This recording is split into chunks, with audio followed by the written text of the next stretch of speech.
Hello everyone, कैसे आप सब। आप सबका अपने चैनल में स्वागत है।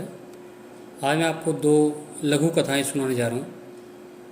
पहली लघु कथा जिसका टाइटल है सकारात्मक सोच।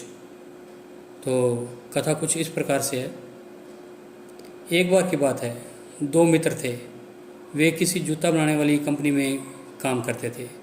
कंपनी में जूता बनता था और उन दोनों का काम था मार्केट में जूते बेचना। एक बार कंपनी के मालिक ने उनको किसी एक ऐसे गांव में जूते बेचने के लिए भेजा जहां सभी लोग नंगे पैर रहते थे। कोई चप्पल या जूते नहीं पहनता था। पहला बंदा गांव में जाता है और वहां के लोगों को देखकर बड़ा परेशान हो जाता है कि यहाँ तो कोई जूते पहनता ही नहीं, मैं अपने जूते कैसे बेचूंगा। ये सोचकर वो वापस आ जाता है। फिर दूसरा मित्र गांव में जाता है और ये देखकर काफ़ी खुश होता है कि यहाँ तो कोई जूते पहने हुए ही नहीं है, मैं अपने सारे जूते यहाँ बेच सकता हूँ, यहाँ मेरे बहुत सारे ग्राहक होंगे। सो डियर फ्रेंड्स, यही फ़र्क होता है सकारात्मक और नकारात्मक सोच में। दुनिया में कुछ भी असंभव नहीं है, बस सोच हमेशा सकारात्मक होनी चाहिए। ये हमारी पहली लघु कथा। और अब आपको दूसरी लघु कथा सुनाते हैं जिसका टाइटल है शब्द और पंख। ये लघु कथा कुछ इस प्रकार से है। एक बार एक किसान ने अपने पड़ोसी को बहुत बुरा भला कह दिया, लेकिन बाद में उसे अपनी गलती का एहसास हुआ। तो वो पश्चाताप के लिए एक संत के पास गया।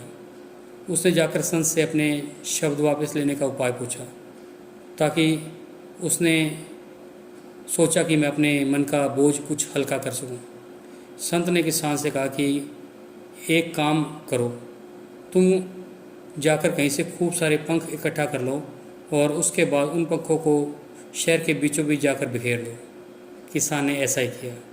फिर संत के पास पहुंच गया तो संत ने उस किसान से कहा कि क्या तुम ऐसा कर सकते हो कि जाकर उन पंखों को पुनः समेट के आओ।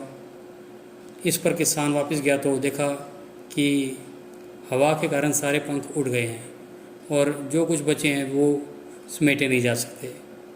किसान खाली हाथ संत के पास पहुंचा तो संत ने उसे समझाया कि ठीक ऐसा ही तुम्हारे शब्दों के साथ भी होता है।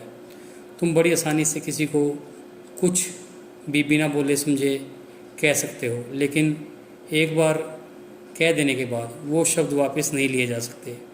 ठीक ऐसे ही जैसे एक बार बिखेर देने के बाद पंखों को वापस नहीं समेटा जा सकता, तुम चाहकर भी उन शब्दों को वापस नहीं ले सकते।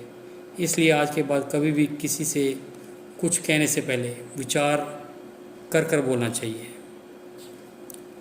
तो आपको ये लघु कथाएं कैसी लगी? अगर पसंद आई हैं तो वीडियो को लाइक कीजिए, शेयर कीजिए और चैनल को सब्सक्राइब कीजिए। बेल वाला बटन ज़रूर दबा दें ताकि हम ऐसी कोई और स्टोरी डालें तो उसकी नोटिफिकेशन आपको मिल जाए। Thank you.